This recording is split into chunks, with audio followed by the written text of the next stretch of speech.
அஸ்ஸலாமு அலைக்கும் வரஹ்மத்துல்லாஹி வபரகாத்துஹு. நபி வழி இளம் திரு குழுமத்தில் சவுதியில் இருந்த சகோதரர் சுல்தான் அவர்கள் ஒரு கேள்வி. ஒரு பிஸ்னஸுக்காண்டி ஒரு மாட்டுப் பண்ணைக்காண்டி ஒரு இடம் வாங்குகிறோம். அப்போ அந்த இடத்த வாங்கும்போது வாட்டரு அதே போல் கரண்ட்டு இதெல்லாம் பிரச்சனை இல்லை. என்ன பிரச்சனை அப்படின்னு சொன்னால், பக்கத்தில் ஒரு சுடுகாடு இருக்குது.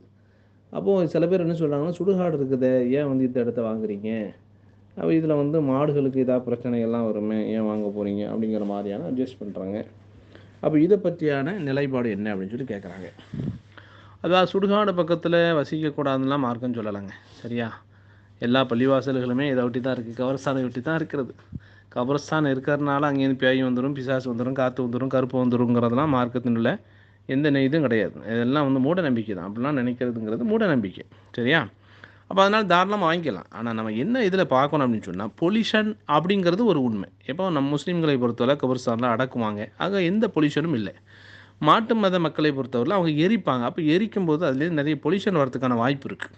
சரி, அதனால் பொல்யூஷன் வரதுக்கான வாய்ப்புகள் இருக்கிறது. அந்த மாதிரியாக வாயிலா ஜீவன் ஆடு மாடுகளுக்கு அது பாதிக்குமாங்கிறது நமக்கு தெரியல. அதெல்லாம் நீங்கள் சம்மந்தப்பட்டவங்கள்ட்ட தான் கேட்கணும். அது சம்மந்தப்பட்ட மருத்துவர்கிட்ட கேட்டு அது ஓகே தானா, அது சரிதானா அப்படிங்கிறத நீங்கள் தெரிஞ்சுக்கணும். பாதிப்பு இருக்குமேயானால் அந்த மாதிரி இடத்த தவிர்த்து கொள்ளுங்கள்.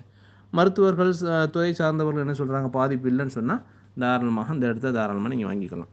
அஸ்ஸலாமு அலைக்கும் வரஹ்மத்துல்லாஹி வபரகாத்துஹு.